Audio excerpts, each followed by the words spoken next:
warahmatullahi wabarakatuh. Selamat pagi anak-anak. Bagaimana kabarnya hari ini? Alhamdulillah, luar biasa, Allahu Akbar. Nah, sebelum memulai pembelajaran hari ini, alangkah baiknya kita berdoa terlebih dahulu. Ayo ketua kelas memimpin doanya ya. Bismillahirrahmanirrahim. Nah, ada yang nggak masuk hari ini? Masuk semuanya ya. Baik, sekarang Ibu akan mengabsennya terlebih dahulu. Adi, Beni, Cika, Dila, Erna, Mbak Amira, semuanya hadir ya. Ada yang tahu hari ini kita mau belajar tentang apa? Ya, hari ini kita mau belajar tentang tema 3, peduli terhadap makhluk hidup, subtema 3, ayo cintai lingkungan, pembelajaran 1. Nah, tujuan pembelajaran hari ini yaitu siswa mampu menjelaskan manfaat dari peduli dan melestarikan sumber daya alam dan lingkungan dengan tepat. Yang kedua, siswa mampu melakukan refleksi terhadap kebiasaan peduli terhadap sumber daya alam dan lingkungan dalam bentuk tabel dengan sistematis. Nah, Ibu sekarang mau bertanya kepada kalian. Pernahkah kalian berpetualang ke desa? Pernah ya? Ya, bagus. Tanpa kita sadari, alam sekitar kita itu banyak sekali manfaatnya bagi kehidupan kita sehari-hari. Seperti kisah Dayu dan teman-temannya berikut ini. Perjalanan ke desa. Saat liburan, Dayu, Udin, Rani, Beni, dan Edo bersepeda menyusuri jalan di sekitar sekolah. Tanpa disadari, mereka sampai di daerah pedesaan. Pohon-pohon menjulang bagai deretan raksasa berjajar. Ada pohon mauni, ada pohon asem, dan pohon mangga. Pemandangan yang sangat indah. Di ujung jalan, mereka berjumpa dengan seorang Pak Tua. Namanya Pak Jajak. Ia mengumpulkan daun-daun kering ke dalam karung dan akan membawanya pulang. Untuk apa daun-daun kering itu, Pak? Tanya Dayu. Untuk pembuatan pupuk kompos. Ayo ikut Bapak ke kebun, kata Pak Jajak. Pak Jajak mengajak Dayu dan teman-temannya berkunjung ke kebunnya. Di sana, Pak Jajak memelihara berbagai hewan ternak seperti ayam, bebek, kambing, dan sapi. Nah, ia juga memelihara kerbau untuk membajak sawah. Pak Jajak bercerita bahwa daun itu bahan campuran untuk membuat pupuk. Caranya, sampah daun kering itu dicampur dengan kotoran hewan ternaknya dan ditumpuk, didiamkan sekitar 2 bulan. Nah, campuran itu akan hancur menjadi pupuk dan disebut dengan pupuk kompos. Pupuk kompos ini disukai petani karena murah, mudah dibuat, dan sangat baik untuk meningkatkan hasil panen, kata Pak Jajak. Nah, tahukah kalian apa yang dilakukan Pak Jajak supaya lingkungannya tetap terjaga, agar lingkungan tetap terjaga, sehingga sumber daya alam tetap seimbang? Dari petualangan itu, Dayu dan teman-temannya semakin peduli dengan lingkungan sekitar. Mencintai lingkungan sekitar merupakan cara kita untuk ikut serta dalam menjaga kelestarian lingkungan. Nah, di sini ada yang tahu apa manfaat peduli lingkungan? Apa, Bella? Ya, manfaat peduli lingkungan yaitu yang pertama, kebun menjadi subur. Ada yang tahu lagi? Ya, hewan ternak sehat dan gemuk. Ada yang tahu lagi? Hasil panen berlimpah, lingkungan bersih dan nyaman. Ada yang tahu lagi? Ya, sudah ya. Nah, ini Ibu mempunyai dua gambar. Nah, gambar manakah yang merupakan tumbuhan terawat? Yang kanan atau yang kiri? Yang mana yuk? Ya, yang kanan ya. Yang kanan ini merupakan gambar tumbuhan yang terawat. Kenapa ini merupakan gambar tumbuhan yang terawat? Nah, dia ciri-cirinya yaitu itu ada bunganya mekar, bunganya terlihat segar, daunnya hijau, tidak kering dan tidak dimakan hama.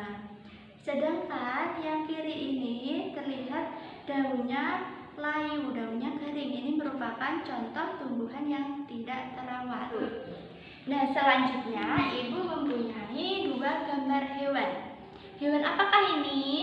Ya, kucing. Nah, menurut kalian dari kedua gambar ini manakah yang merupakan gambar hewan terawat? Yang kanan atau yang kiri? Yang mana ayo? Ayo Dina, yang mana? Ya, yang kiri ya. Ini merupakan contoh kucing terawat. Nah, dia itu kenapa terawat? Ya, dia kucingnya diberi makan. Badannya gemuk, bulunya bagus, bulunya tidak kotor. Nah, sedangkan yang gambar ke kiri ini, kanan ini, kucingnya terlihat kurus, bulunya kotor, dan dia kelihatan tidak terurus. Nah, ini merupakan contoh gambar hewan yang tidak terawat dan hewan yang terawat. Ya, sudah paham ya semuanya? Ya, kalau sudah paham, di sini Ibu mau membentuk kelompok. Nah, satu kelompok terdiri dari 4 anak ya. Nah, tugasnya yaitu mengamati tumbuhan maupun hewan yang ada di lingkungan sekolah kita. Nanti kalian pergi ke halaman sekolah kita untuk mengamati tumbuhan maupun hewan yang terawat dan tidak terawat. Nanti kalian catat ya, namanya apa, begitu, paham ya? Nah, nanti kalian kerjakan di sini. Nah, sekarang silahkan kalian pergi menuju halaman sekolah. Hati-hati ya. Nanti kalau sudah selesai kembali lagi ke kelas. Paham? Ya, silahkan kalian pergi ke halaman sekolah. Hati-hati jangan berlari-lari ya. Ayo, sekarang tugas kalian mengamati tumbuhan yang ada di halaman sekolah kita. Nanti catat bersama dengan kelompok kalian tumbuhan mana yang terawat dan tumbuhan yang tidak terawat. Sudah siap? Ya, sekarang bisa dimulai.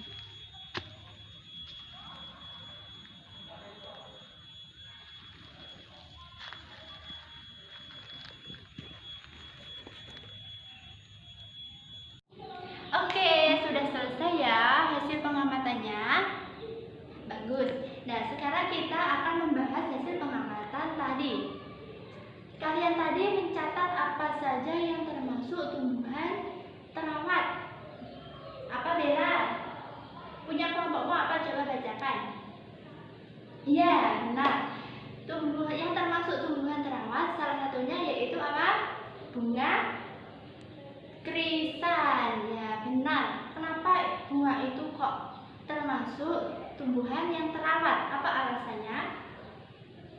Bunganya bermekaran. Ya, bagus. Apalagi tumbuhannya terlihat segar, tidak layu, tidak kering, daunnya hijau. Ya, benar. Kalau tumbuhan yang tidak terawat, apa contohnya tadi yang kalian temukan? Ya, bunga kertas ya. Kenapa bunganya kok tidak terawat? Alasannya apa? Ciri-cirinya? Ya, daunnya kering, tumbuhannya layu, bunganya juga layu, daunnya berwarna coklat. Ya, benar. Nah, kalau hewan, kalian tadi menemukan hewan apa saja yang kalian amati? nggak menemukan hewan ya di sana? Ya udah, nggak apa-apa. Yang penting kalian paham ya. Tadi kan ibu sudah menjelaskan ciri-ciri hewan yang terawat dan tidak terawat. Nah, sekarang ibu mau tanya kepada kalian, bagaimana sikap kalian jika kalian menemukan hewan ataupun tumbuhan yang tidak terawat? Bagaimana sikap kalian? Apa, Edo, apa? Ayo coba sebutkan. Ya, kalau menemukan hewan yang tidak terawat, sebaiknya ya memberinya makan. Apalagi, Putri? Ya, memberi minum. Kalau menemukan tumbuhan yang tidak terawat, bagaimana sikap kalian? Ya, menyiraminya, memberinya pupuk. Nah, pintar sekali. Oke, ada yang tahu apa penyebab hewan maupun tumbuhan yang tidak terawat itu? Apa nih? Nah, jadi tumbuhan maupun hewan yang tidak terawat itu disebabkan karena manusia itu kurang peduli terhadap lingkungan sekitar. Jadi mereka itu terlalu sibuk dengan aktivitasnya masing-masing sehingga lupa dengan kewajiban untuk menjaga lingkungan sekitar. Nah, akibatnya tumbuhan maupun hewan di lingkungan sekitar itu akan punah maupun atau mati. Nah, jadi sebaiknya kita itu menjaga lingkungan sekitar agar tidak terjadi kepunahan. Oke, jadi kesimpulannya kita wajib mencintai, merawat hewan dan tumbuhan yang ada di lingkungan sekitar kita, karena itu merupakan bentuk syukur kita kepada Tuhan Yang Maha Esa. Selanjutnya ibu beri PR saja ya. Kerjakan modul halaman 13 sampai halaman 16. Sudah ditandai ya. Baik, ibu rasa sudah cukup pembelajaran kita hari ini. Apabila ada kurang